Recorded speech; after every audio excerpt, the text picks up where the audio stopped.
Então, assim, a gente vai começar agora, essa é a parte das palestras da disciplina da área de sistemas computacionais, tá? As palestras também vão ficar lá para o final da disciplina, eu já entrei em contato com os alunos aí que fazem parte da área e já passei o calendário para eles, tá?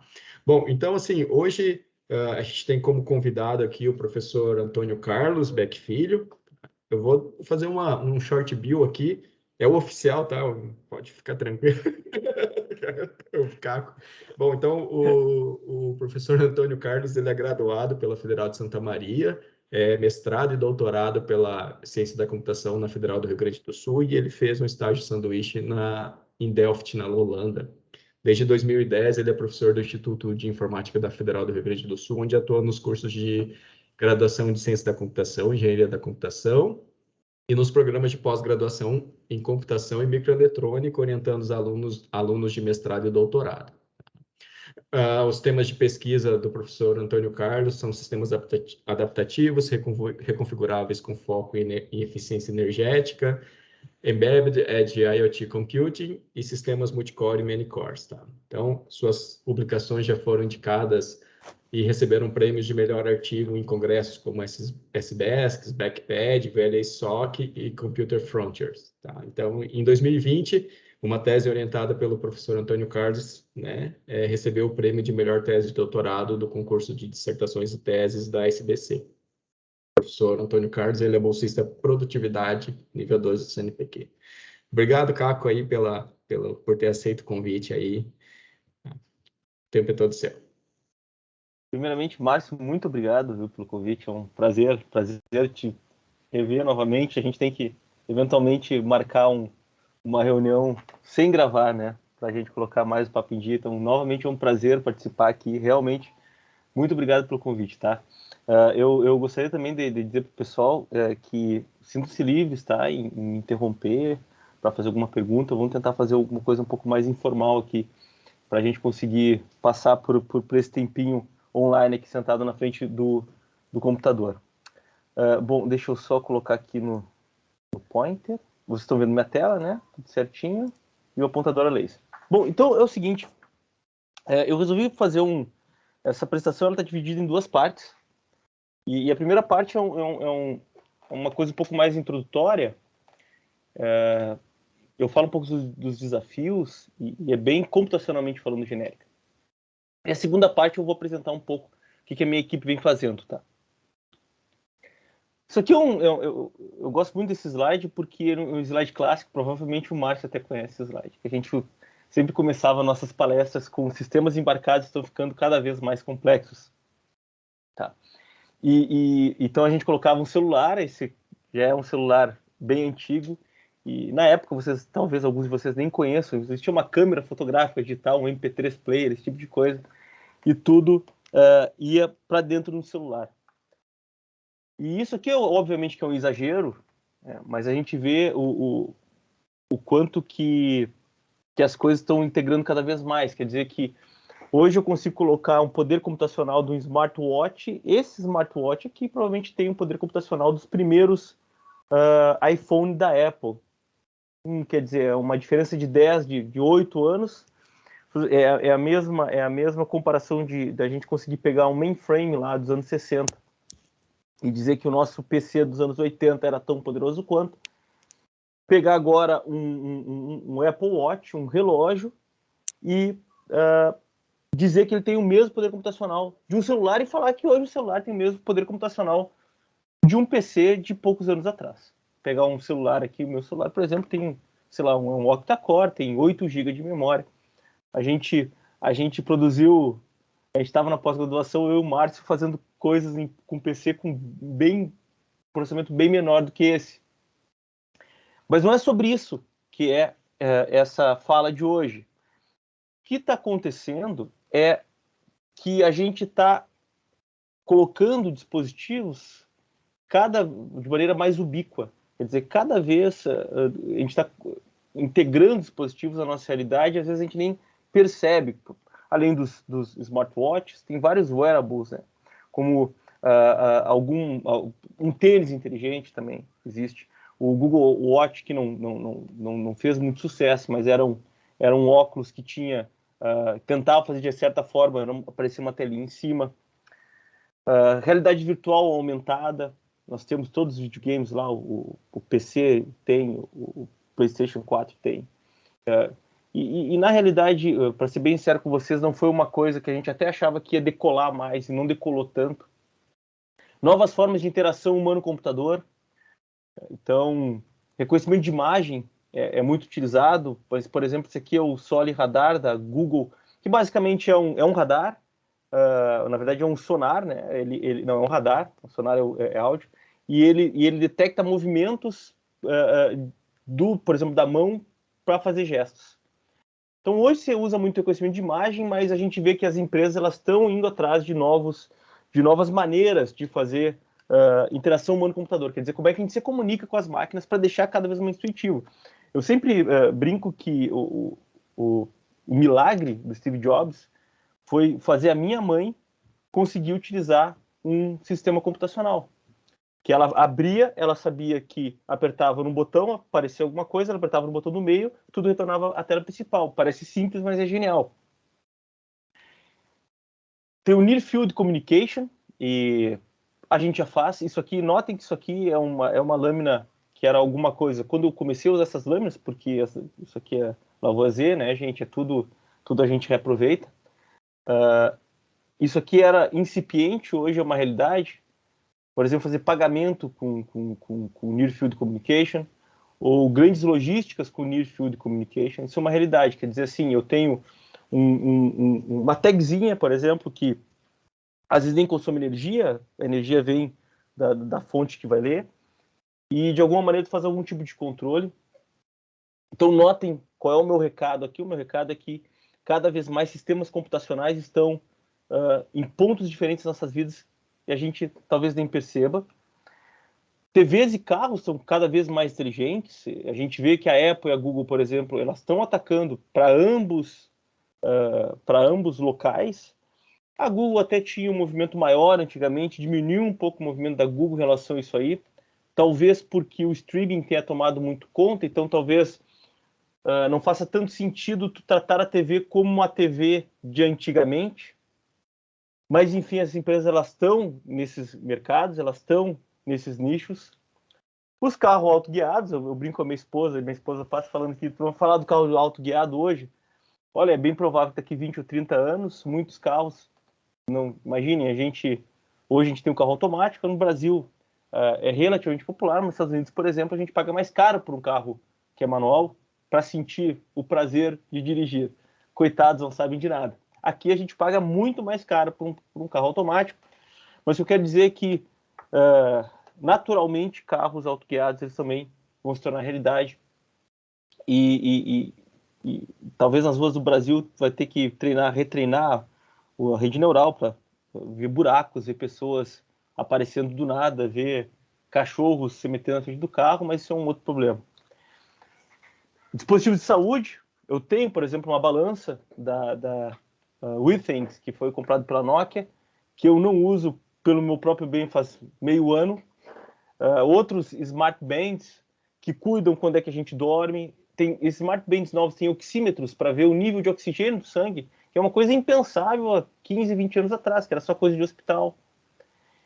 Indo um pouco mais acima, o conceito de smart cities, que já foi também uma moda maior. A Intel, por exemplo, investiu muito nisso em 2013, 2014, que é a questão de ter estacionamento inteligente, sensores de clima, fazer a medição de gás e de água, controle de tráfego. Aqui em Porto Alegre, eu costumo repetir exaustivamente que se tivesse um mínimo de inteligência no controle de sinaleiras, eu acho que a gente reduziria os engarrafamentos pela metade.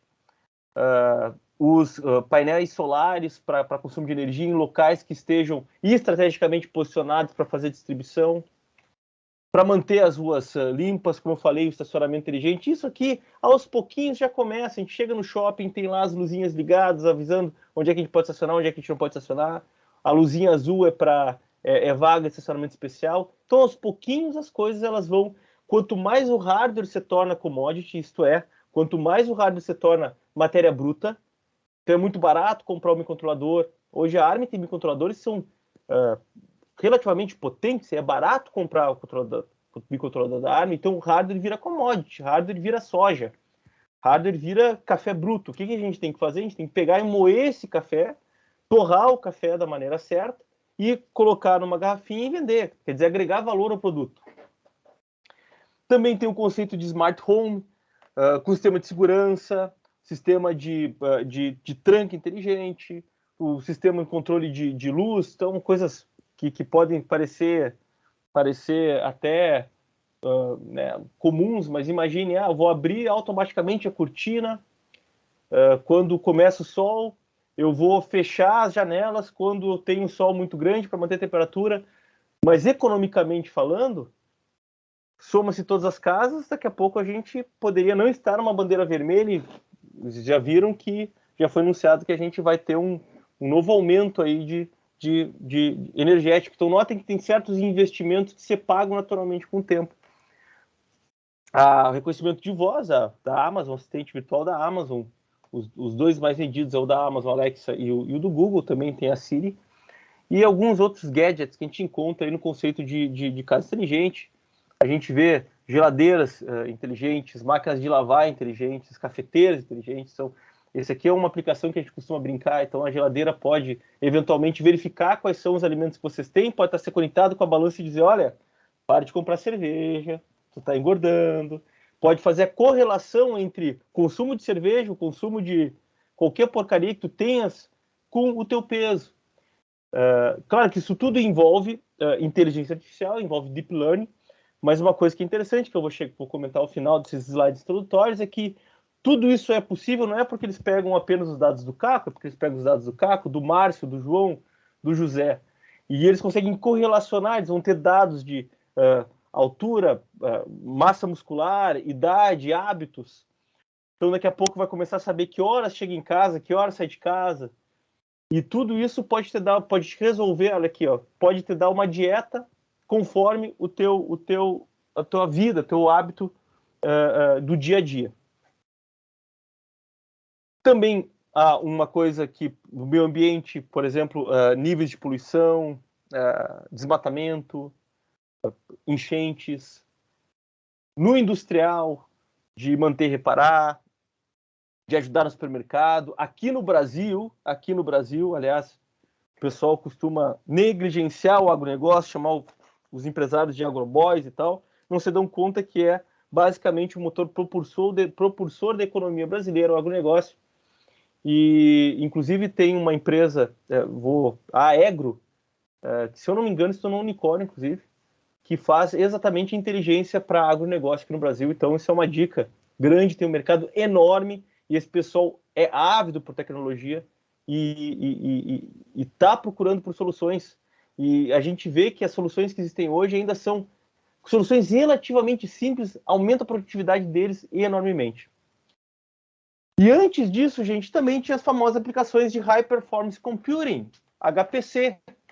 São aplicações que processam uma quantidade enorme de dados. Claro que inteligência artificial é nova, mas previsão do tempo, sequenciamento genético, exploração de rochas e verificar se, né, por exemplo, aqui tem o petróleo, aqui tem água, isso aqui a Petrobras, por exemplo, usa muito, simulações de economia. Tudo isso aqui existiu antes da grande exposição de dados que a gente tem hoje, mas também são aplicações muito importantes que a gente costuma chamar de High Performance Computing. Tudo isso, gente, que eu quero? Qual é o recado disso aqui? O recado de tudo isso é que nós temos uma grande quantidade de sensores. Quando eu falo sensores, não é aquele sensor de presença que eu falo, são sensores de maneira geral. São câmeras, são o nosso próprio PC de receber e enviar e-mail, de procurar alguma coisa no Google, tudo isso eu considero como sensores. Tem uma grande captação de dados que virou em Big Data e que tornou possível o Deep Learning. Então, Deep Learning, redes neurais, eu vou citar novamente a época minha e do Márcio, quando a gente começou na pós-graduação, na verdade o Márcio, quando começou no doutorado e eu no mestrado, rede neural não era usada para praticamente nada. eu fiz uma cadeira de redes neurais, foi muito bacana, mas não existia uma killing application, ninguém queria fazer, era relativamente complexa. Hoje, a cadeira de inteligência artificial na URGS dá overflow e tem mais aluno querendo ver. Por quê? Porque não tinha dados para alimentar redes neurais para fazer coisas que eram interessantes para nós. Certo? Então, o Deep Learning nada mais é que são redes neurais profundas, com vários níveis, e que só tornaram possíveis pelo grande acúmulo de dados. E esse acúmulo de dados está aumentando cada vez mais. Por quê? Por causa dos sensores, por causa, como eu falo, sensores no sentido genérico da coisa, de captação de dados da gente. E isso, inclusive, está se tornando um problema. A gente vê uma discussão bem grande nos últimos tempos em relação na verdade, nós estamos pagando as empresas com os nossos dados, certo? Eu estou usando o Google de maneira gratuita. Não estou usando o Google de maneira gratuita, eu estou dando os meus dados, o Google me dá o Gmail, me dá o Google Maps, me dá um monte de coisa. Legal. Mas a discussão é a exposição de como as empresas estão tratando esses dados em relação ao usuário é uma discussão muito grande, certo? Pois bem, onde é que entra a borda e a nuvem dentro dessa discussão? O que é a borda e o que é a nuvem? Bom, eu já digo para vocês que borda, ou edge computing, é um termo relativamente novo. Deixa eu mostrar para vocês aqui uma visão mais geral. E a nomenclatura, por ser uma coisa relativamente nova, também como posso dizer, não há controvérsias, mas há nomes diferentes às vezes nas coisas. Então, vamos pegar o nosso Smart Home aqui. Esses dispositivos que eu chamei de sensores antes, que pegam dados da gente, que são câmeras, que são sensores de presença, de temperatura, ou que pode até ser um pouco mais elaborados, como uma câmera que detecta quedas, são aplicações de Internet of Things.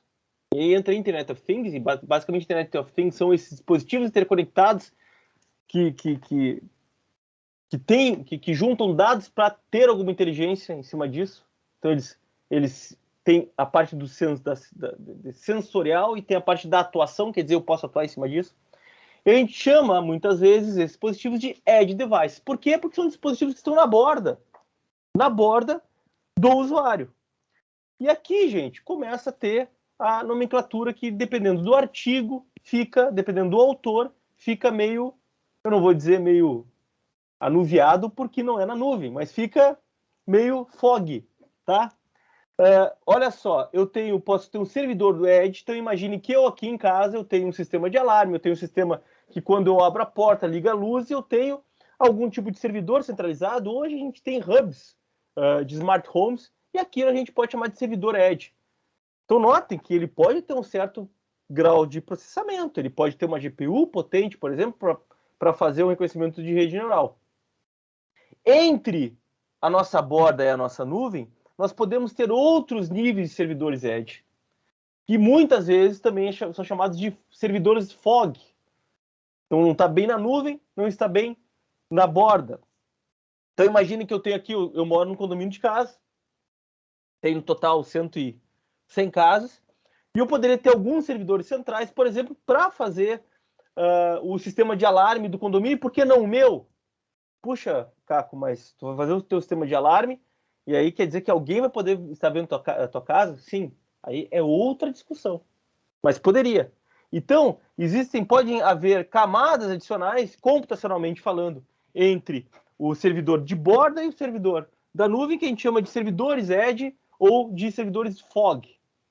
Isso aqui é uma outra figura que chama o que a gente chamou de servidores Edge de apenas servidores fog, e aqui o Edge seria apenas dispositivo. Então, novamente,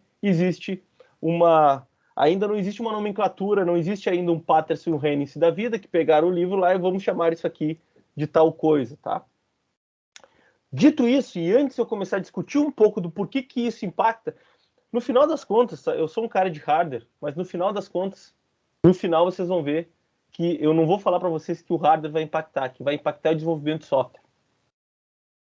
Todo mundo sabe que é requisito funcional. Todo mundo aqui da computação sabe que engenharia de software define uma função. Tá aqui, eu copiei de Ctrl+C, Ctrl+V de algum livro.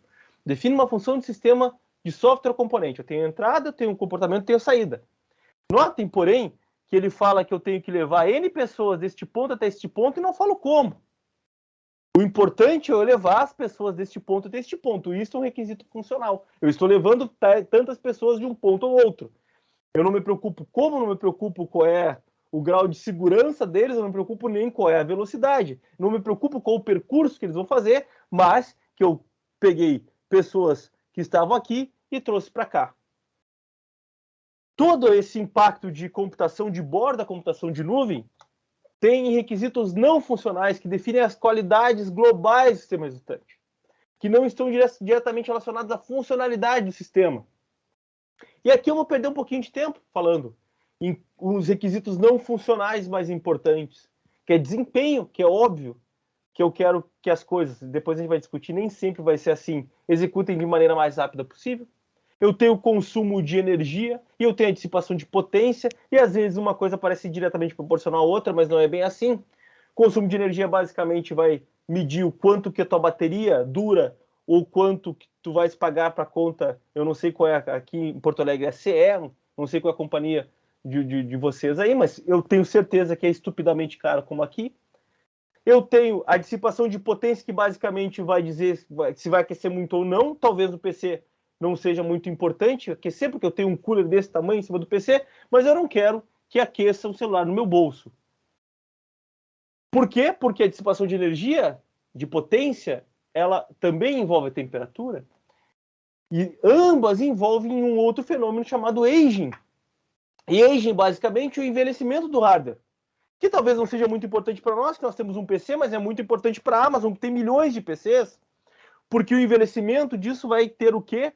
Vai afetar, por exemplo, em coisas como tolerância a falhas. Quer dizer, o meu circuito ficou um pouco mais velho e de 1000 em 1000 anos vai ter uma falha no meu PC. Puxa, Caco, mas de 1000 em 1000 anos em um PC. Mas quando eu tenho 100 mil PCs, 1000 em 1000 anos vira uma fração de tempo muito pequena. E é fato que grandes empresas como a Amazon, Microsoft, elas têm que ter alguns sistemas tolerantes a falhas para lidar com esse tipo de coisa. Certo? Qualidade de serviço. Por exemplo, Netflix lá tem frames per second. Quando eu estou vendo qualidade. Eu quero manter o frames per second, eu quero aumentar a qualidade. Se eu estou vendo um jogo de futebol, eu quero que diminua um pouco a qualidade, mas eu quero ver em tempo real. Se eu estou vendo um filme, talvez eu possa esperar um pouquinho mais para bufferizar aquela imagem e ver o filme em HD, Full HD, 4K, 8K, sei lá agora. 8K a gente nem consegue, ser humano não consegue perceber, cientificamente comprovado, tá? Tempo real. Estou num avião, eu quero que o piloto pegue o manche, levante o avião, não demore 5 segundos. Segurança de dados, eu compro um cartão de crédito. E disponibilidade. Então eu estou, estou alugando um serviço da Amazon, de novo, da Amazon, AWS, e eu quero que o meu serviço esteja lá 99,9999% do tempo disponível. Por quê? Porque, sei lá, minha aplicação que eu estou usando na Amazon é o iFood. E se ele fica 5% do tempo desligado, olha o prejuízo que o iFood vai ter, certo? Então, esses são requisitos não funcionais. E a palestra de hoje, minha fala de hoje é sobre os requisitos não funcionais. É sobre quanto que eles são importantes e quanto que eles estão aumentando em importância. Porque há 20 anos atrás, eu compilava um programa, warning. Pô, funcionou, compilou. Eu mandava executar, não estava rápido o suficiente, eu simplesmente esperava a Intel lançar o próximo processador mais rápido. E hoje não é mais assim. Hoje tem que ter uma influência do desenvolvedor de software. E aí que vem a pergunta e o título dessa palestra, porque eu poderia focar a gente trabalha em várias coisas aqui. A gente trabalha em aging, a gente trabalha em tolerância a falhas. Então, eu vou focar em um requisito não funcional. E a primeira coisa perguntando é necessário ser o mais rápido possível sempre? Será que o celular de vocês querem que o celular de vocês seja o mais rápido possível sempre? Ou que ele dure até o final do dia? Olhem essa figura aqui. Essa figura é bem interessante. Basicamente, aqui eu tenho os anos. E aqui é a previsão do consumo energético. Esse aqui foi um paper de 2018. Tá? Então, eu estava aqui. E isso aqui tudo tem a ver com as redes, a produção, isso tem a ver em Information and Communications Technology, então isso aqui tem a ver com qualquer coisa relacionada à informação e tecnologia, equipamento, os dispositivos dos consumidores, televisão, computadores, telefones celulares e os data centers, tá? Que a gente chama hoje, o nome fancy, o nome bacana é warehouse. E aqui, a previsão para 2030, que não é o best case, é o caso previsto, é que ocupe 20% da demanda global de eletricidade, certo? E os data centers hoje já consomem 200 terawatts por ano, que é um absurdo. Então, é evidente que a energia, que o consumo de energia é um problema, e a gente vê que existe o Brasil não tem, até o Brasil não tem problema nisso, né? O Brasil, grande parte da matriz energética do Brasil é de energia limpa, o Brasil está muito bem nesse aspecto. Mas existe na Europa, por exemplo, uma preocupação muito grande de migrar para energia limpa. Hoje tem muitos países têm boa parte da sua produção de energia ainda à base de carvão. Tá? Então, é uma preocupação global, primeiro, em high performance systems, em sistemas de alto desempenho, warehouse, para salvar energia mesmo. O móvel para bateria, eu acho que isso é autoexplicativo. Se eu falasse para qualquer um que vamos aumentar o tempo do teu celular, a duração do teu celular, todo mundo ia aceitar. E, claro, o green computing, que, novamente, sai um pouco da parte de energia, mas existem, por exemplo, o pessoal já está pensando em restringir voos em alguns locais da Europa porque aviões consomem muito. A última vez que eu tive, já faz 2 anos, antes da pandemia, um pouco mais, eu estive na Alemanha, estava conversando com o professor alemão, e ele falou que existia um projeto de diminuir o número de voos dentro da Alemanha. Por quê? Porque os aviões eles eram eram anti-green. Tá? E essa aqui é uma fonte desconhecida, uma figura muito velha, que eu não sei de onde surgiu, mas eu sempre uso. Porque ela diz uma coisa verdadeira. Ela fala aqui que no século retrasado, a bateria de níquel-cádmio, ela apareceu. Essa bateria que que até hoje a nossa avó fala que não carrega o telefone até o final, porque a bateria tem que carregar até o final, senão a bateria vai viciar. E nos anos 90 surgiu a de lítio-íon, e aí em 2004 era a corrente máxima. Na verdade, a gente está entre uma e outra, porque a previsão era que em 2012 surgisse as baterias baseadas em nanowire, whatever it is, eu não sou não sou da parte química nem física, e de TNT. De TNT eu sempre falo, que bom que não surgiu, porque alguém ligar para nós e explodiu o telefone na nossa cara. Então, gente, é o seguinte, a gente está aqui. Por que um carro elétrico hoje é estupidamente caro? Não sei se vocês viram que a Fiat vai lançar o 500 elétrico aqui no Brasil. Depois procure o preço. Basicamente, o carro elétrico ele é caro por causa da bateria. Porque a bateria não evoluiu. Esse celular aqui que eu tenho hoje, ele tem basicamente a mesma bateria de um celular, em termos de, não de tamanho maior, mas em termos de densidade energética, muito parecida com a bateria de 10 anos atrás. Então, bateria é um problema, por quê? Porque é difícil achar uma tecnologia que seja estável, que é muito importante, tá? E que tenha um tempo de recarga relativamente alto.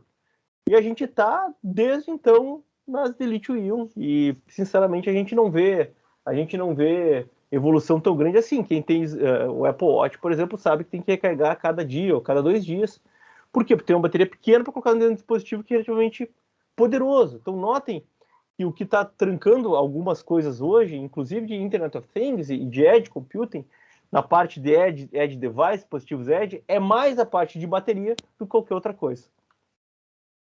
Certo? E aqui eu não vou entrar na discussão, mas é importante ver, isso aqui é a área, isso aqui é o tempo, isso aqui é a potência nos dá energia. Então é integral de potência com tempo.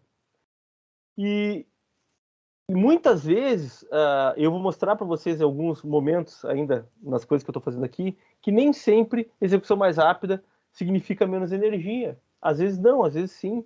E não existe uma conta certa. O que prova que muitas vezes quando está desenvolvendo um sistema, a gente quer que a gente tenha um consumo energético menor, o programador e desenvolvedor de software vai ter que se envolver. Tá?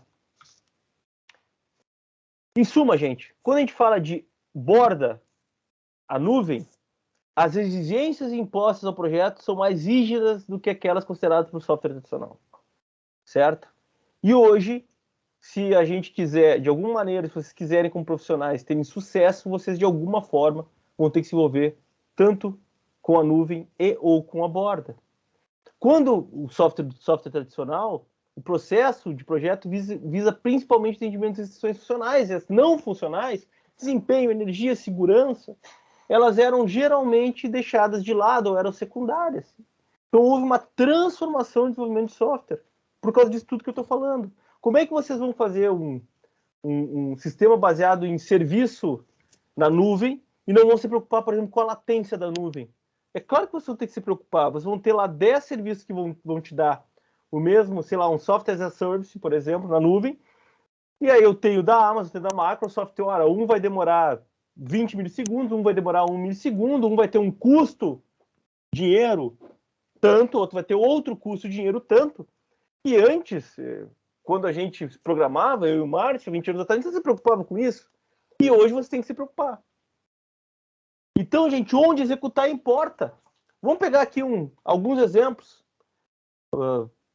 Energia, latência, privacidade, compartilhamento. O que é compartilhamento? Compartilhamento é se eu posso compartilhar o meu hardware ou não. E o custo, dinheiro.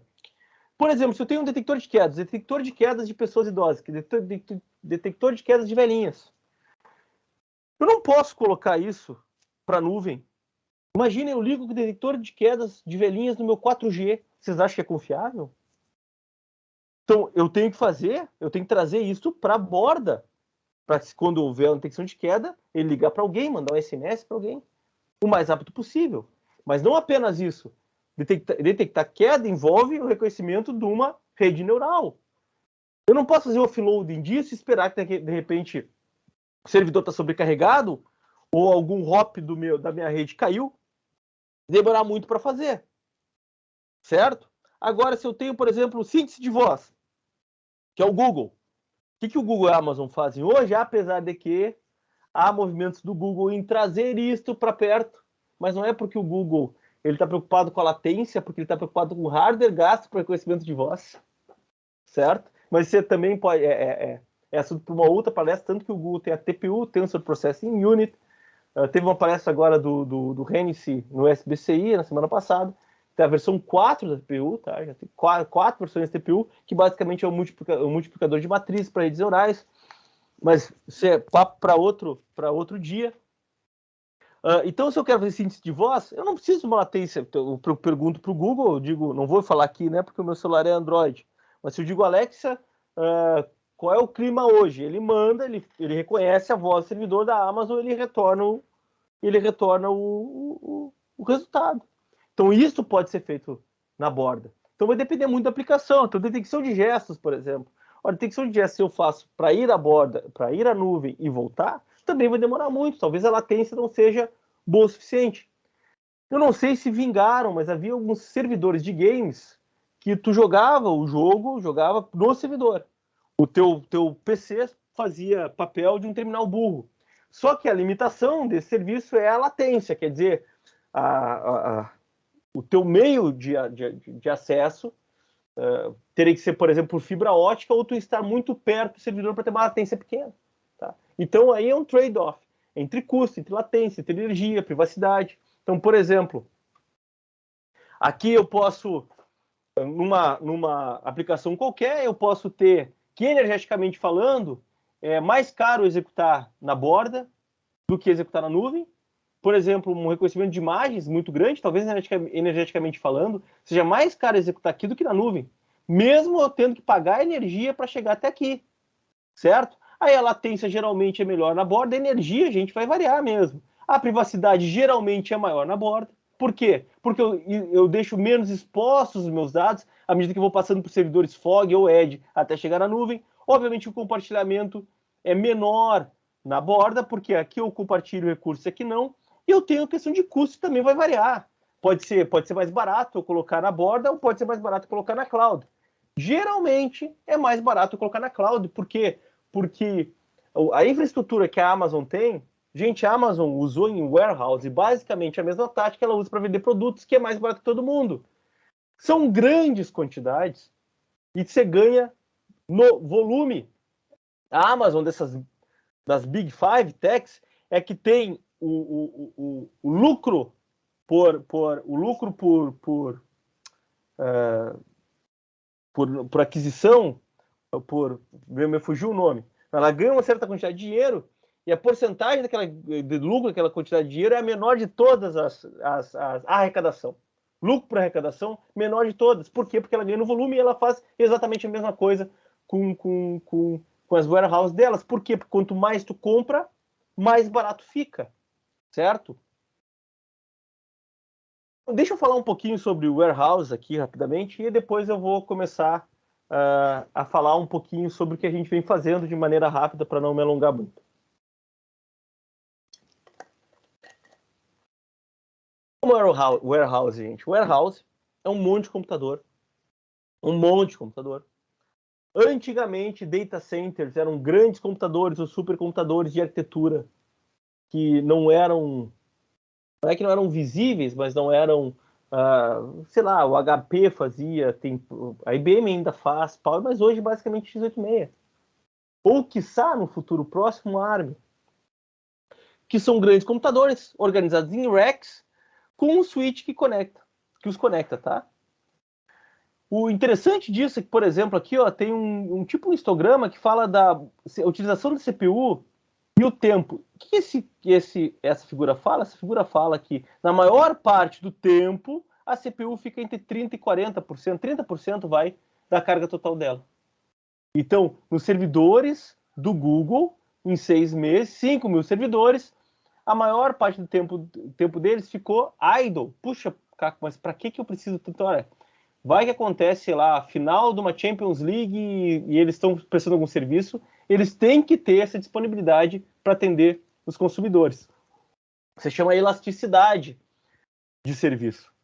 Mas o mais interessante disso, essa figura tem um monte de informação, foi retirada, esqueci de falar, foi retirada do Quantitative Approach, a 5ª edição, que tem um capítulo só sobre isso, recomendo fortemente a leitura, é que a potência consumida não é proporcional à carga. Isso quer dizer que quando eu tenho 100% de load é 662, mas quando eu tenho 50 não é metade, é 451. E isso traz várias implicações. E é importante mesmo essa história de potência e energia? Vamos lá. Isso aqui é toda a parte de geração energética e os transformadores da warehouse. E aqui, gente, ó, eu tenho os racks e aqui eu tenho uma 400 volts que passa aqui para os servidores.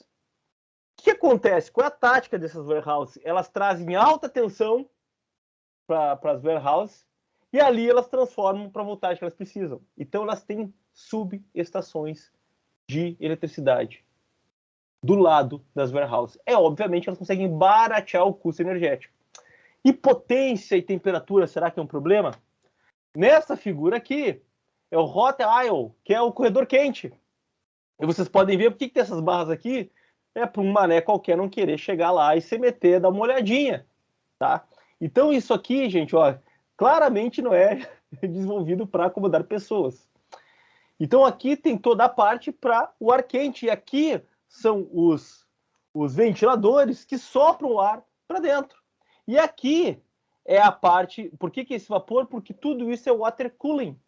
São servidores refrigerados à água. Certo? Então, nessa parte introdutória, eu espero ter convencido vocês que energia é importante. Eu nem mostrei o celular acabando porque isso é autoexplicativo. Eu aposto que algum de vocês já está com bateria meio fraca do celular aí. Vocês notem, inclusive, que as empresas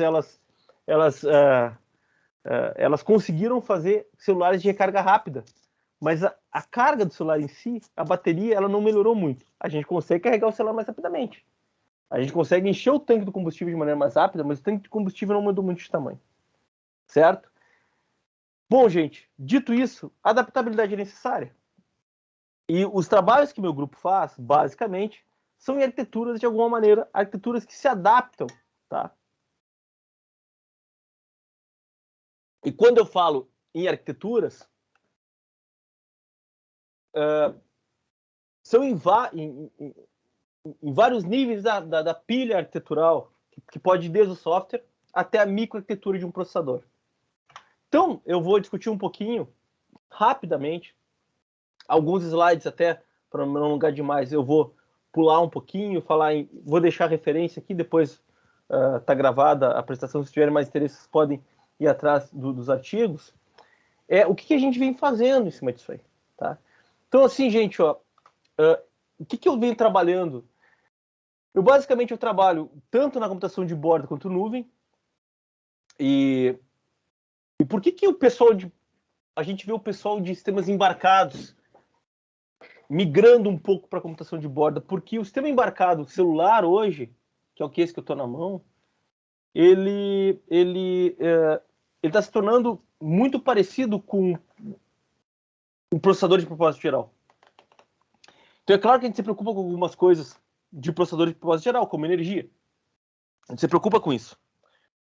Mas algumas restrições não funcionais não valem mais para esses processadores. Por exemplo, os de memória era uma restrição não funcional bastante importante para sistemas embarcados. Hoje é uma restrição importante para dispositivos de borda, que é um sensorzinho que eu tenho que ter um microcontrolador muito barato para visualizar se eu entrei em casa.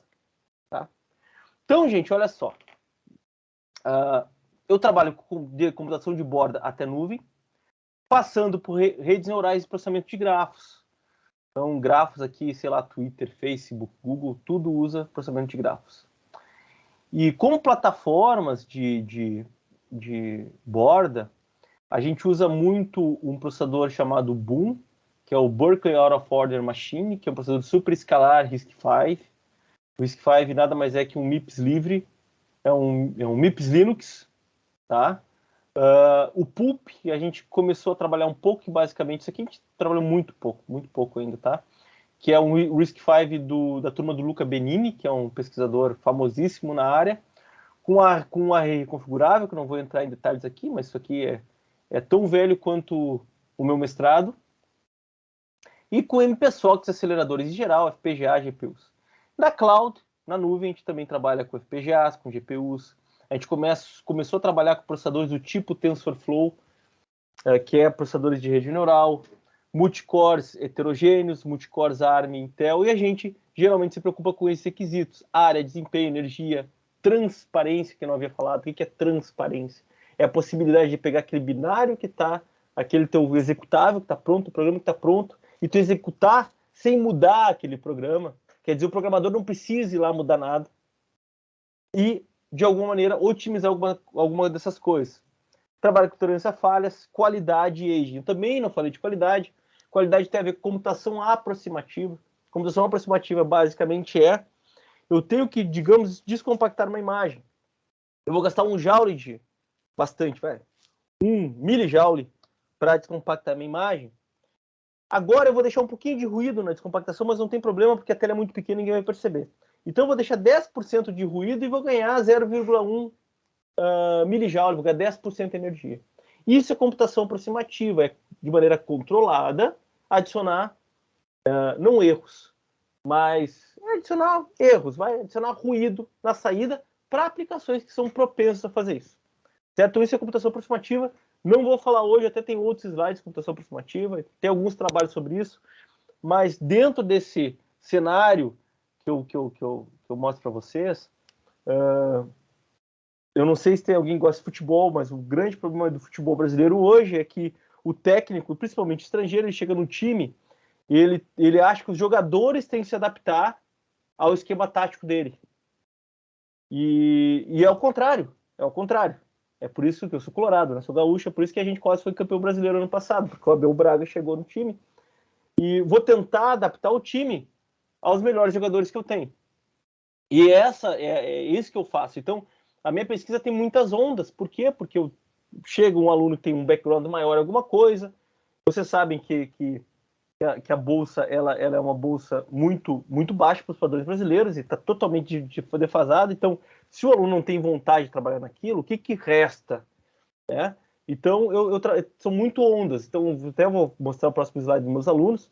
E hoje, quando eu estava organizando os slides, eu vi que eu, inclusive, estou hoje talvez mais perto da nuvem do que computação de borda, que é a minha natureza. que eu sou um cara que trabalha mais à esquerda, tá? Mais a computação de borda aqui. Então, essa aqui é minha equipe. Eu tenho 12 alunos hoje, acho.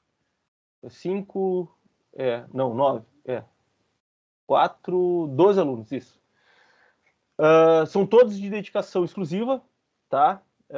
Então, alguns trabalham em ED, são 6 doutorandos, 2 ICs e 4 mestrandos, a maioria do PPGC, alguns do PG Micro, e notem que alguns têm algumas intersecções aqui, certo? Alguns eu co-oriento, o Rafael e o Matheus são co-orientações, o Rafael com o Gabriel e o Matheus com o Navô, o Michael com o Matheus Santamaria, o Matheus já é co-orientador do Michael.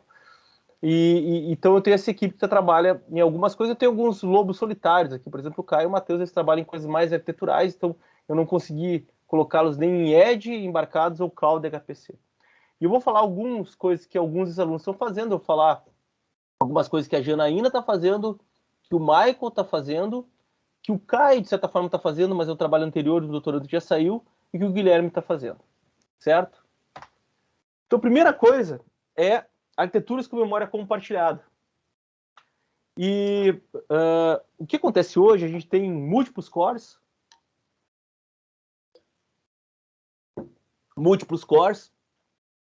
e a gente está aumentando o número de cores. Quando eu ministro aula de organização de computadores aqui, eu tenho uma garrafinha com von Neumann no meio, com o von Neumann ali no meio da garrafa, que eu falo que é o gargalo de von Neumann, que é a memória. A memória sempre foi o gargalo, porque a computação de von Neumann significa tu buscar a instrução, buscar os dados para executá-los. Agora eu tenho um monte de core com conceitualmente uma memória, porque o espaço de endereçamento é compartilhado. E eu tenho várias threads nesses cores tentando acessar a memória. E, obviamente, que a memória, como sempre, é o gargalo. De uma certa maneira, para tentar diminuir um pouco esse problema, eu tenho memórias que ainda que fisicamente sejam separadas, elas ainda têm endereçamento compartilhado. Quer dizer que o endereço 0, esse core vai... Vamos ignorar a existência de memória virtual aqui para ficar mais simples. Mas esse processador aqui vai acessar o endereço 0 aqui e esse processador vai enxergar o mesmo endereço 0, apesar da memória estar mais longe. Então eu tenho 2 nodos e eu tenho uma interconexão e aqui o acesso local é mais rápido do que o acesso remoto. Certo? E isso se chama no Uniform Memory Access.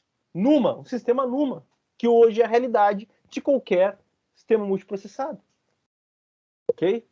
E isso nos dá um fator a mais de problema, como eu vou mostrar rapidamente aqui, não importa apenas quantas threads você executa, não importa apenas onde você coloca a thread, mas também importa onde você coloca o dado. Só para dar uma noção para vocês aqui, ó, esse aqui eu tenho um número de threads, um processador na verdade são 32 cores virtuais, porque tem SMT, tem simultâneos multithreading, são 16 cores físicos, 32 virtuais. Algumas aplicações não escalam bem. O que é não escalar bem? Imaginem que vocês têm uma estante de livro, uma biblioteca, vocês colocam muita gente para pegar livros. O que vai acontecer é que o corredor é muito estreito e não adianta colocar mais gente. Elas vão atrapalhar as pessoas. Esse barramento da memória é um exemplo disso. Você tem muita requisição, você acaba atrapalhando os outros. Então vocês notem que aqui o speedup, o melhor speedup, de 0 não, né? Porque aí 0 eu não estou executando. Pô, cara, de 1 a 32 é com 16 threads, mas energeticamente falando, o melhor é 10 threads. Eu executo um pouco mais lento, mas a minha potência cai proporcionalmente mais do que o tempo cai e energeticamente falando eu ganho. Interessante isso aqui, né? Então, gente, assim, ó, a gente usa muito EDP também, que basicamente Energy Consumption times Execution Time, basicamente EDP, é a multiplicação de um com o outro, para usar o trade-off entre energia e tempo. Então, além de usar energia, desempenho também usa muito EDP. Tem uma outra figura que é muito bacana, que é sobre usar o número de threads e DVFS, Dynamic Voltage and Frequency Scale. E esse paper aqui, está aqui o paper, é da Transaction Parallel Distributed Systems, E basicamente o que isso aqui mostra para diferentes, aqui faltou aqui A, B, C e D. Eu não lembro quais são os benchmarks aqui, mas são diferentes benchmarks. O que ele mostra? Quanto mais escuro, menor o EDP. Então a gente quer o mais escuro. Então vocês notem que, e aqui ó, é a frequência de operação, estão vendo? O que esses quadradinhos mostram? Que o melhor EDP, Energy Delay Product, ele não está no máximo de threads e no máximo de frequência. Nesse aqui tá, mas nesse aqui não, tá bem no meio, estão vendo? Olha aqui. Esse aqui, ó, tá bem aqui, ó. Então, é com um número pequeno de threads com uma frequência alta. Aqui não, aqui é com um número pequeno de threads com uma frequência média. Aqui é com um número... metade das threads é um processador de 24 cores virtuais com o máximo de frequência. E o mais interessante é que esse aqui é o MG, aqui é o MG. Aqui é o MG no Intel D32, aqui é o MG no AMD. E esse comportamento no AMD muda em relação ao Intel. Então eu mudo de arquitetura, eu mudo inclusive de entrada, e esse comportamento muda. Certo? Esquecendo um pouco de DVFS, porque foi, como eu falei, é o técnico que joga com os jogadores que tem. Esquecendo um pouco de DVFS, nós temos 3 coisas fora do DVFS. Então, o nível de paralelismo, que é o número de threads que a gente pode usar, é número de threads. Então, a gente viu, isso se chama thread throttling, ou enforcamento de threads. Isto é, artificialmente diminuir o número de threads para melhorar a energia ou melhorar o EDP. O mapeamento de threads em cores e onde que vão as páginas de dados. Tudo isso influencia, e influencia mesmo. Olha só. Se eu ajustar apenas o número de threads, aqui está a média, tá? Vamos direto para a média para ser mais rápido. Então aqui eu tenho vários benchmarks e vamos direto para a média. Então se eu apenas brinco com as threads, aqui é o baseline, gente, ó, aqui é a execução padrão, tá? Execução padrão. É a execução que o programador vai lá e executa na máquina. Quando eu mexo só no número de threads, eu tenho esse ganho. Quando eu número no mapeamento de páginas, quanto menor, melhor. Então esse aqui está mais perto do baseline, é o pior de todos. Ou menos melhor, que ele ainda ganha.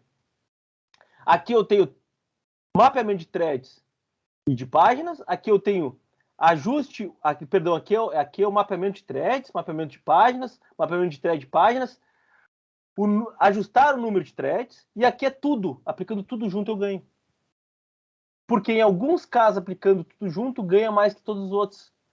Então o que eu quis dizer é que, recuperando essa lâmina aqui, para eu ter o máximo ganho energético, eu tenho que ajustar o número de threads, eu tenho que saber onde alocar as threads, eu tenho que saber onde alocar os dados. Caco e DVFS também. Mas é tanta coisa que, por enquanto, a gente esqueceu um pouco do DVFS. Isso aqui é a tese de doutorado da Janaína, a menina aquela que eu mostrei na figura anterior. Tá? Para complicar ainda mais, uma região paralela, uma aplicação paralela, ela é composta por regiões paralelas diferentes. E cada região paralela diferente pode ter uma configuração diferente em termos de mapeamento de threads, número de threads e mapeamento de dados. Qual é a solução para isso? A gente não sabe. Inclusive, tive uma reunião ontem com ela e estava discutindo como fazer isso. Por quê? Deixa eu pular um pouquinho aqui, antes de entrar para os resultados, porque o espaço de busca para cada região paralela é muito grande. Tá? Então, é muito difícil saber. Tá, gente? Então, assim, ó, o aprendizado, isto é, saber qual é a melhor configuração. Cada bolotinha é uma região paralela e bolotinhas da mesma cor são as mesmas regiões paralelas. Então, por exemplo, se eu faço uma busca offline, eu digo que agora eu tenho... Vamos pegar o número de threads. O mesmo número de threads até o final. Beleza. Não mudo. Mas eu posso fazer a busca offline, quer dizer, buscar o melhor e mudar durante a execução. Qual é o problema da busca offline? O problema da busca offline é que se eu tentar achar a melhor configuração para cada região paralela daquilo que eu falei para vocês, e eu mudar o input set, eu mudar a entrada, se eu mudar a microarquitetura, se eu mudar qualquer coisa, eu vou ter que fazer toda a busca novamente.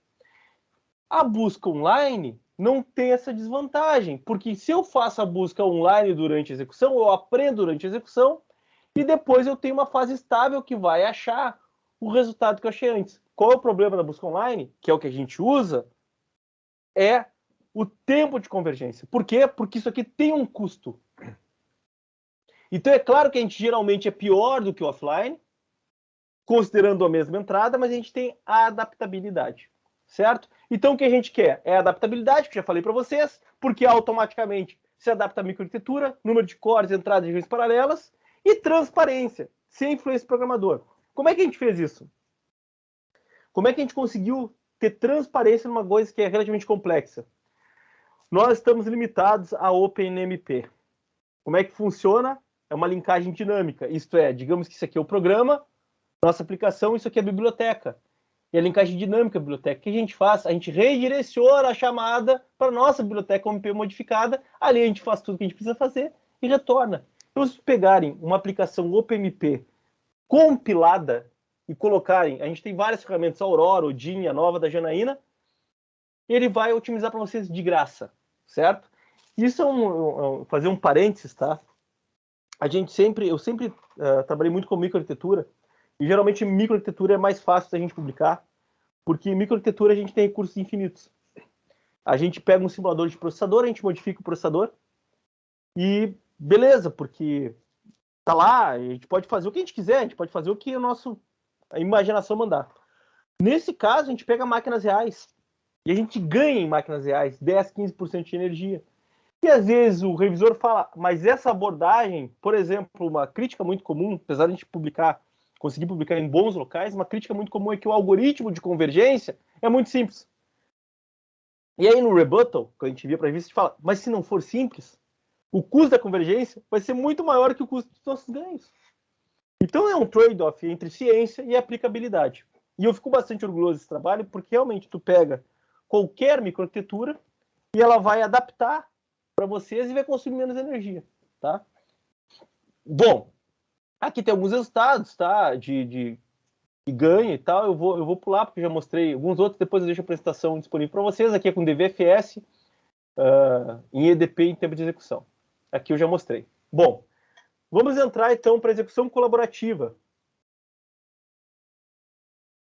E execução colaborativa nada mais é também que um nome mais bonito para computação heterogênea. Seguindo a linha de que 20 anos atrás eu não me preocupava com como que eu iria programar as coisas, hoje em dia a gente tem que, não apenas os serviços de nuvem, nos oferecem um ambiente heterogêneo. O que é o ambiente heterogêneo? Nos oferecem uma CPU, nos oferecem uma GPU, nos oferecem um FPGA. Tá? E onde colocar cada coisa é um desafio. O que nós temos de plataforma hoje? Assim? Nós temos a Amazon, um minuto. Nós temos a Amazon, a Microsoft, a Google, a IBM, a Alibaba tem enorme também. E isso aqui é o market share. Cada um, vocês podem notar que a Amazon ela é líder, a Microsoft tem em segundo lugar, depois a IBM, a Google, a Alibaba, tá? São as Big Five aqui. E eu li em algum lugar que talvez o faturamento da Amazon com o serviço web vai eventualmente, inclusive, ultrapassar o que a Amazon ganha vendendo produtos. Então é uma coisa absurda. Todo mundo está usando isso aqui porque, gente, é mais barato. Eu nunca vou esquecer que, novamente, eu gosto muito de futebol. Eu era sócio do Inter, não sou mais. Mas o Inter teve um problema de check-in nos jogos, um dia de jogo, porque os servidores queimaram. Então alguém do Inter, um clube milionário, estava usando uma salinha com servidores para guardar o banco de dados sócio. Isso é um absurdo, gente. O custo disso é muito maior do que alugar um servidor na Amazon. É muito maior, tá? Então as pessoas estão migrando porque uma coisa que a Amazon te dá e todas as outras é escalabilidade. Tu começa a ficar ter muito serviço de uma hora para outra, tu consegue, é só tu chegar lá e apertar um botão. A escalabilidade é muito importante, as pessoas estão migrando para a cloud. Vocês, como desenvolvedores, têm que prestar atenção nisso. Tem uma lojinha no iFood, que é entrega de doces e bolos. E a Sabrina, minha esposa, procurou ontem.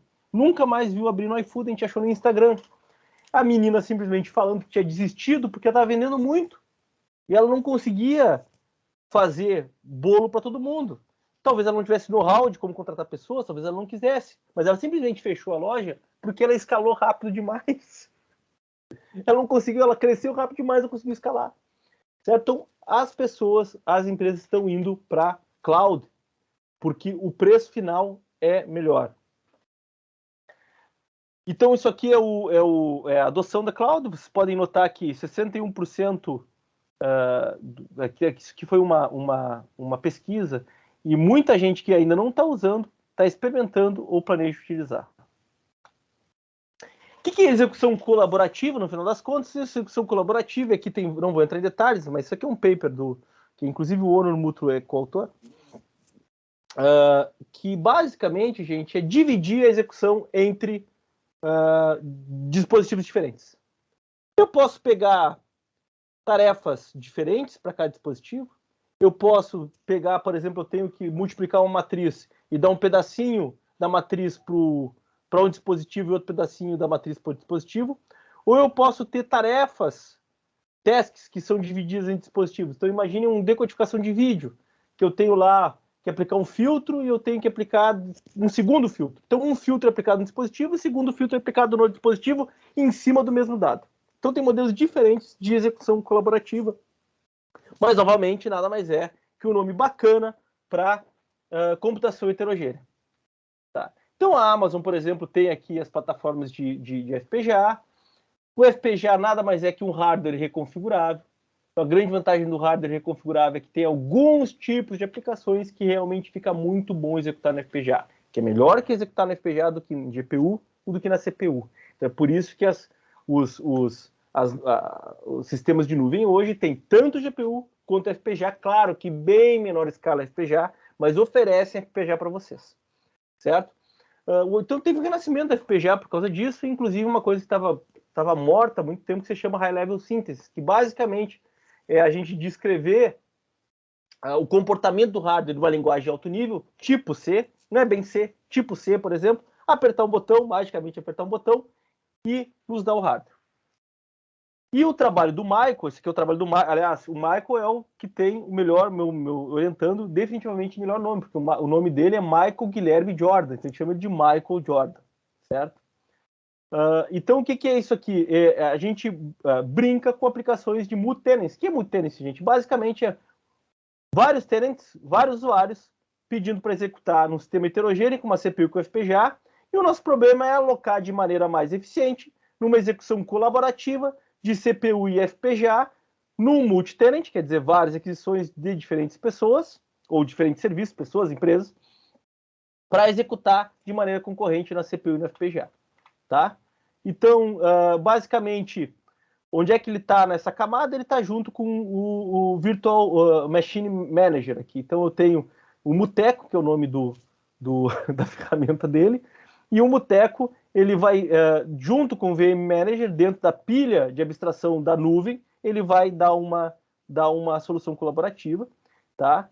Que vai executar nos recursos heterogêneos. A gente já está trabalhando junto com o GPU, tá? Não está aqui, mas o Thiago, que é o mestrando que eu mostrei para vocês antes, já tem algum paper aí com execução colaborativa na GPU também. Então, basicamente, é um framework inteiro. Deixa eu passar aqui as animações. Mas, basicamente, ele coleta as aquisições, ele gera um batch, ele gera um conjunto de aquisições, que é o batch, coloca uma estratégia de alocação nesses batches, gera uma solução colaborativa, que nada mais é que uma distribuição desses kernels, desses núcleos de execução, parte para FPGA, parte para CPU, e manda executar. Tá? Isso é o Muteco. Isso aqui é uma execução colaborativa. Então, eu tenho diferentes kernels para executar ou na FPGA ou na CPU, e claro, né, que de tempos em tempos eu vou exigir reconfiguração do FPGA, porque mudou o kernel, eu tenho que reconfigurar o FPGA, e isso ele leva em conta também. Tá bom? E aqui tem um exemplo, né, gente? Assim, a gente sempre mostra o que a gente ganha, porque a gente faz muita coisa e a gente perde. Então, quando a gente ganha, a gente mostra. Então, aqui eu tenho várias estratégias, e quanto mais melhor. Então, esse aqui ele mostra um algoritmo aqui, que ele usa, e ele ganha sempre do baseline, tá? Então assim, ó, o baseline é isso aqui. Baseline é isso aqui, e isso aqui é a porcentagem de recursos disponíveis no FPGA naquele momento. Então, claro que quanto menor a quantidade de recursos do FPGA que ele usou, mais a gente ganha, porque a gente é mais esperto. Então, quando tem muito recurso, a gente ganha menos. Então, a gente ganha tanto... Então, essas 3 barras é o Muteco, mas usando estratégias de alocação diferente. E essa aqui é a estratégia de alocação baseada em SnapSec, genético, misturado com não sei detalhes, teria que falar com ele para saber detalhes exatamente como ele implementou isso aqui. Mas usando o algoritmo correto, ele consegue um ganho de desempenho bem grande em qualquer cenário de utilização do FPGA.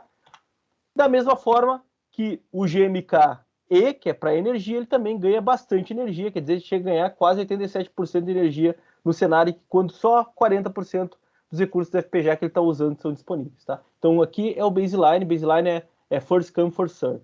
Quer dizer, vem e já manda para lá, é guloso. Bom, aí agora, para finalizar, rapidamente, que já são 2h40, eu vou falar um pouquinho do que eu venho fazendo desde sempre, que é de embarcado de arquitetura. Tá? Que são duas coisas, vou falar bem rapidamente mesmo. Primeira coisa é multicore assimétrico. O que é multicore assimétrico, gente? Multicore assimétrico é colocar, por exemplo, o Big Little, um exemplo, e o Dynamic, que é o Big Little novo da ARM, tá? Basicamente é o seguinte, eu tenho, por exemplo, um Core Big e aqui eu tenho 7 Little. E quando eu não tenho muito processamento, eu desligo o Big e uso os Little apenas. Por exemplo, Copa do Brasil, Flamengo 4-0 no Grêmio. O que o Renato Gaúcho vai fazer? Ele vai colocar as reservas, não precisa se esforçar muito no jogo de volta, certo? Então, isso aqui é um exemplo de multicore assimétrico, certo? Eu tenho processadores diferentes, aqui o sistema operacional vai alocar. Imaginem que eu estou usando o WhatsApp. Não preciso, eu desligo tudo e o Big e deixo só esse Little ligado. Aí eu comecei a rodar um vídeo no YouTube, jogar algum jogo, aí eu ligo o Big, certo? Tem um paper, Heterogeneous CMP do Tulsen, de 20 anos atrás, que ele mostra a viabilidade de processadores assimétricos, é muito bacana, que tu vê que surgiu na academia e depois as empresas começaram a adotar. Inclusive, até o Márcio me avisou que a Intel está indo para o multicore assimétrico agora, né? Eu não sabia disso. Então, gente, olha só uma coisa interessante. Coisa interessante é o seguinte, ó. Quando eu executo aplicações paralelas em processadores assimétricos, o que eu faço? Eu coloco a região serial no Big, porque eu tenho que executar a região serial o mais rápido possível.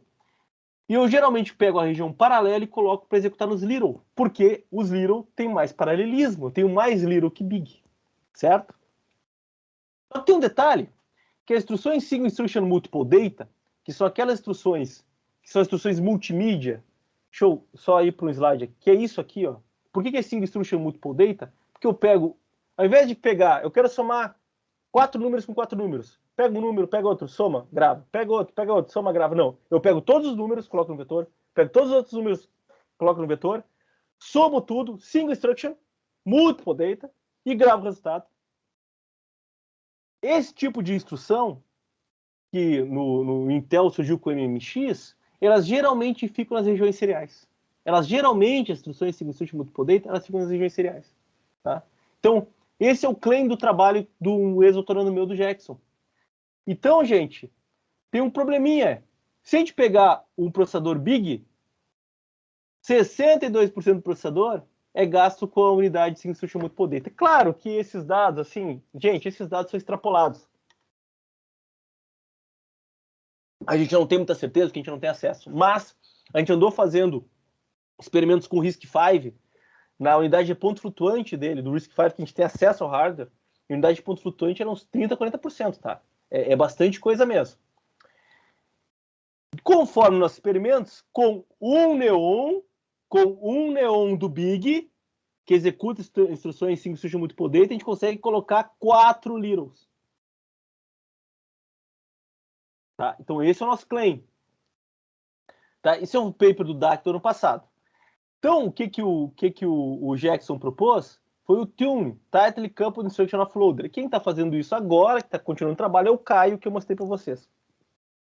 E o Tune basicamente fala o seguinte, opa, deixa eu voltar aqui. Eu tiro a minha área, eu tiro o neon do meu Big, e com a área que sobra do neon do Big, eu coloco mais 4 Littles. Puxa, beleza. E aqui eu tenho um Big Core parcial. Por que é parcial? Porque não tem mais o neon. E aí, gente, o que acontece quando eu tenho que executar a região... Porque a paralela eu executo nos Little, tá? Tá sucesso aqui. Quando eu tenho que executar as instruções Single Instruction Multiple Data no Big, o que eu faço? Eu faço o offload das instruções para os Littles. Vai ficar mais lento? Vai. Tem uma perda de desempenho? Tem. Opa, ele está com a animação aqui, está pulando. Tem um desempenho? Tem do offload. Mas a maioria das instruções em Single Multiple Data já rodam de qualquer maneira nisso aqui. Então, as poucas instruções que eu acho na parte serial, eu faço offload. Certo? Então, aqui, ó, vocês podem ver que eu tenho esse gráfico que mostra duas coisas do nosso conjunto de benchmarks. Que em alguns programas eu tenho, e essa parte verde escura, eu tenho muito SIND dentro da parte serial. Quer dizer, eu tenho muito SIND aqui nessa parte serial. Isso é ruim para nós, porque a gente tem que fazer muito offload. E essa parte verde claro fala qual é a parte paralela do programa. Quanto maior a parte paralela, é bom para nós. Por quê? Porque a parte paralela vai executar no little e a gente aumentou o número de littles. Então, isso aqui é ruim para nós. Ó. É pouco, né? Quer dizer, é 70% de paralelo. Aí vocês podem ver aqui, ó, que os resultados são mais ou menos proporcionais. Ó. O que eu estou comparando? O nosso baseline, que é um full a 15. Eu tenho o tradicional, Big Little, o Dynamic, com um full, com um Big Full e 4 Little. E eu tenho o nosso, que é um parcial, e 8 Little, na mesma área, esses dois na mesma área. Então a gente tem que comparar a barrinha escura com essa clara aqui, e a gente sempre ganha. Aqui não, aqui a gente perde, inclusive, para o full. Por quê? Porque ele tem pouca parte paralela e muito SIND por região serial. Então é bom ter um big aqui.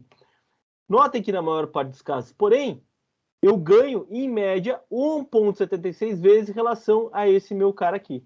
Isso aqui não é novo, gente. Isso aqui tem lá um processador da Sun, um Ultra Spark qualquer, que compartilha unidade de ponto flutuante, por exemplo.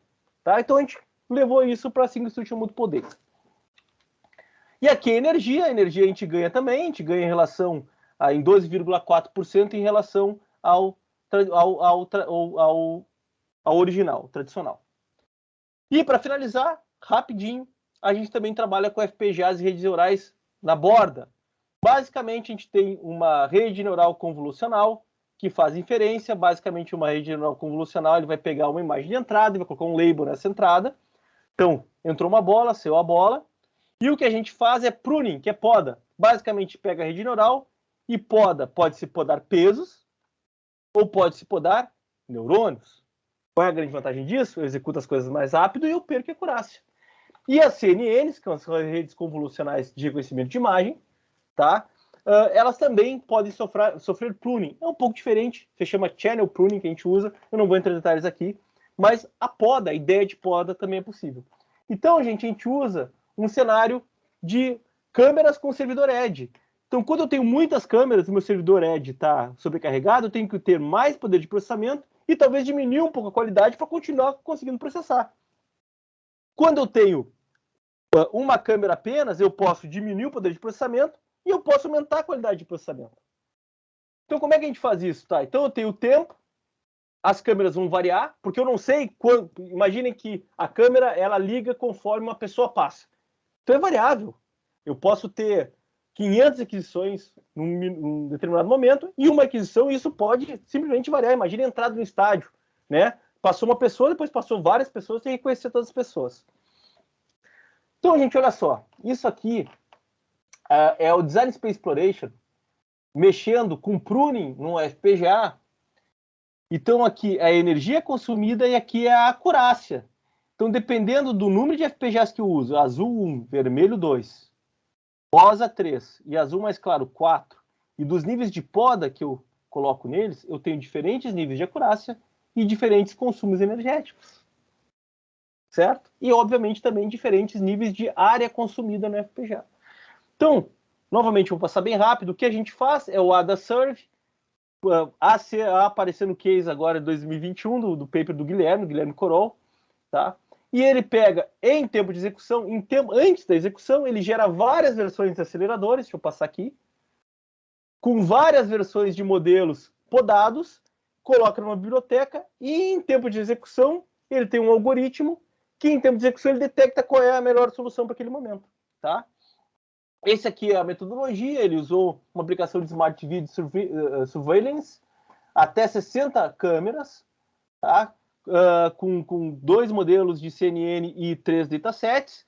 E aqui, ó, rapidinho, o que mostra aqui? Esse aqui é nós, e esse aqui, ó, são os servidores com 1, 2, 3 ou 4 FPGAs, com um modelo de rede geral fixo, e aqui a gente nota que a gente tem um frame loss bem menor, porque a gente consegue se adaptar. Mas vocês podem dizer, puxa, Caco, eu tenho 90% de requerimento de qualidade, eu consigo ter um frame loss menor. E aqui, 75% de qualidade, frame loss menor. Mas é o mínimo de qualidade. Tu pode dizer, beleza, tem um frame loss maior, mas a qualidade é maior. Verdade. Verdade. Realmente acontece. Mas o nosso trade-off, medido em Quality of Experience, que nada mais é que o número de frames processado multiplicado pela acurácia, também fica melhor que eles. Ó, o AdaServe ele consegue ter um trade-off de acurácia com frames processado melhor que qualquer solução fixa. Tanto quando eu preciso de no mínimo 90%, quanto no mínimo 75%, que está o azulzinho aqui. Eu sei que eu passei rápido, mas novamente é para finalizar e não me estender mais que isso. Certo, gente? Então, para finalizar, mesmo, o que se enxerga adiante? A gente tem vários eixos, que pode ser energia, potência, performance, memória. E esses eixos eles podem variar conforme as nossas necessidades, conforme a computação, se vai na nuvem ou se vai na borda. Mas o que é fato é que isso aqui é o desenvolvedor, isso aqui é o software. E à medida que a gente vê hoje linguagens como Python, que fazem com que o desenvolvedor, e está certo que tem que aumentar a produtividade de software, fica mais longe do sistema, o que a gente vê é cada vez mais requisitos não funcionais importando. Então o desenvolvedor vai ter que saber a latência da cloud, consumo energético do meu aplicativo de celular, os requisitos de tempo real da aplicação, o quão segura a aplicação é, e que faz com que o desenvolvedor tenha que cair cada vez mais de volta. É contraintuitivo isso dentro do software. E tem um problema no desenvolvimento de software, porque cada vez mais a gente tenta abstrair para o usuário e, em contrapartida, o usuário vai ter que aprender, sei lá, CUDA ou OpenCL para poder usar GPU, coisa que eu não precisava fazer. Ou ainda OpenMP, MPI ou Java Threads para executar multiprocessado na nuvem. Ou saber qual parte do software que ele está executando no celular e vai ter que fazer o offloading para a nuvem. Não. Gente, faz 20, 30 anos que tentam ter alguma ferramenta para automatizar o paralelismo de computação e não conseguem. Isso é muito mais complexo do que apenas paralisar uma aplicação. Isso quem vai ter que fazer são vocês. Então vai ter alguns percalços, vários percalços, mas no final das contas vai chegar ao destino final meio cansado, meio esbaforido. Mas é esse o recado hoje, é que o nível de abstração das linguagens aumenta, mas os requisitos não funcionais, eles estão aí, têm que ser importados, tem que importar, e vocês que estão assistindo que vão ter que tomar conta disso. Então, finalizo agora. Muito obrigado, Márcio. Eu sei que eu talvez tenha passado um pouquinho, né? Já são 5 para as 3, mas, enfim. Obrigado, Caco. Agradeço aí a sua apresentação aí, os resultados que você está conseguindo no grupo aí. Agora a gente abre o tempo para as perguntas. Podem fazer áudio ou pelo chat, fiquem à vontade. Alguém tem alguma pergunta?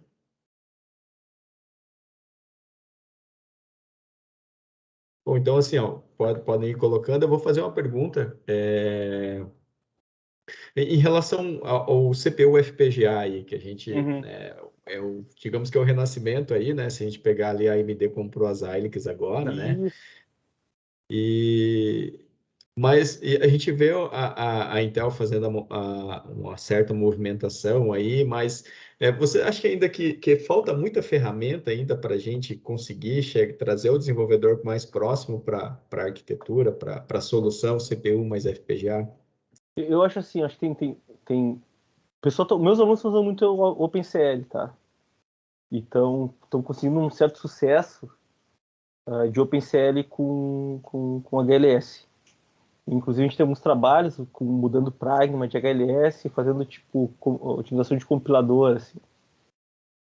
Mas eu acho que é uma questão muito de mercado. Eu não acho que existe uma barreira a ser ultrapassada que o CUDA ultrapassou há anos e anos atrás. Tem muita aplicação que pode ser executada na GPU e forçou os desenvolvedores a aprender CUDA, né? E 15 anos atrás, forçou os desenvolvedores a programar em paralelo com multicore.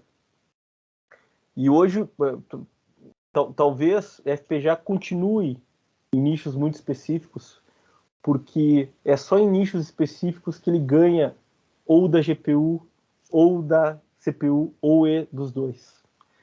Então, eu acho que é mais uma questão de nicho de aplicação do que desenvolvimento de ferramenta. E claro que uma coisa leva a outra, né?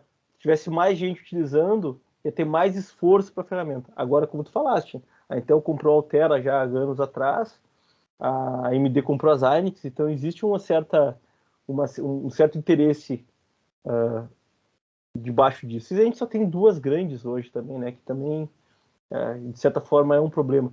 O que eu notei na Altera, a Xilinx, na época que a Intel comprou a Altera, já era líder disparado. Ao contrário do nosso tempo, que era assim, talvez até a Altera tivesse um mercado maior, né? Mas pelo menos era a nossa impressão, a gente usava mais Altera até que Xilinx. E ficou muito restrito. Eu fui investigar as plataformas de nuvem que o pessoal usa é Intel com Altera, né? E o grande problema hoje que tem é basicamente comunicação, barramento. O Nassif trabalha muito com isso aí. E ele fala que o grande problema, inclusive a tática da Intel, tu vês, que é uma coisa que está no radar da Intel, mas não é prioridade, porque a tática da Intel foi abrir as plataformas novas para as universidades fazer solução. Então, se fosse uma coisa assim tão... vamos usar isso para várias coisas, eles teriam um time interno lá para fazer. Né? Então, assim, Márcio, eu dei muita volta, né? Eu acho que as ferramentas melhoraram, a impressão que eu tenho é que melhoraram muito desde o nosso tempo, a gente não precisa mais programar em VHDL Verilog. As ferramentas de simulação, usando o System Verilog, um ex-aluno meu que está na Infineon, eles usam System Verilog, então eles estão subindo de nível para o projeto de hardware e prototipação. E o HLS realmente funciona com algumas restrições. Então eu acho que é mais uma coisa de nicho de aplicação do que qualquer outra coisa. Tá? Beleza, obrigado, Caco. Bom, o Leonardo fez uma pergunta aqui, né? Vou ler aqui, tá no chat aqui, né? Boa tarde, professor. Tive um amigo que viajou para Shenzhen e fala que não há como competir na fabricação de hardware, especialmente de edge com chineses. Você vê hoje algum líder muito forte em pesquisa olhando nessa ótica de edge, mas pensando em software? São, de fato, as empresas como a Amazon ou isso ainda está mais restrito à academia? Eu não sei se eu não sei entendi exatamente a pergunta, mas sobre os chineses, não dá para competir, isso é fato. Por isso que hardware é commodity. Hardware é commodity. Então o pessoal vai entender a piada, o pessoal mais velho, que tem que agregar valor ao camarote. Não é a Apple hoje, os telefones da Apple é mais caro, a plataforma do iPhone é exatamente igual à plataforma do Android, um ARM rodando em pessoal que ARM. Mas é o environment que deixa a Apple mais cara. Então, a China ela é muito boa em produzir chips, é commodity. Não é muito boa em produzir soluções. Tanto que a gente tem duas grandes empresas que produzem soluções bacanas, que é a Xiaomi e a Hyundai. Hyundai, né? Hyundai. Uma é fabricante de carro, inclusive foi proibida de vender nos Estados Unidos, porque eles estavam com medo de espionagem em chips de 5G e tal. Tá? Que começou com o Trump e depois a Europa foi atrás. Então, solução para Edge não tem a ver com hardware. Tá? A solução tem a ver com a solução que tu entrega, é o serviço que tu entrega. Esse esquema de produzir microcontrolador não vai para frente. A questão é qual software que tu utiliza, como é que tu faz o upload para nuvem. E isso tem a ver com desenvolvimento, não com hardware. Então, não, a gente não vai disputar com a China e não acho que seja caminho para ninguém disputar com a China. Então, novamente, tu compra soja, ou tu compra o commodity, transforma o commodity. Eu sempre falo que um iPhone ele vale mais que uma tonelada de soja. Ele custa mais que uma tonelada de soja. Então o Brasil produz tonelada de soja. E os Estados Unidos tem a Apple que produz o iPhone. Então a importância é agregar valor. Hoje que a gente está vendo também, a própria Amazon está indo para serviços para Edge. Então ela está começando devagarinho a ter bibliotecas que integram microcontroladores com serviços de nuvem. Tá? Então é esse o caminho. Novamente, não vai ser no microcontrolador que tu compra na China. Tu vai comprar o microcontrolador da China super feliz e tu vai desenvolver uma solução em cima. Então não dá. Assim, e outra coisa, assim, negócio de fabricação de hardware, a controvérsia. Fabricação de hardware simples. A gente não concorre com a China. Porque o líder mundial em hardware é complexo, é Intel e AMD. A AMD, inclusive, com microarquiteturas hoje tão boas ou melhores que a Intel. E a maior fabricante, a fábrica de chip é a TSMC, que é de Taiwan. Tá? E a China ela investe em chips que nem sempre, na maioria das vezes, não é da última tecnologia.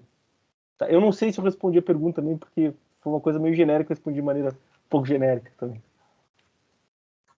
O Leonardo até complementou aqui, né, que ele fez uma analogia, né, como não podemos competir em hardware, né, já que a China né, quem está aproveitando a mesma plataforma, mas em cima do software. É isso daí aí. agora.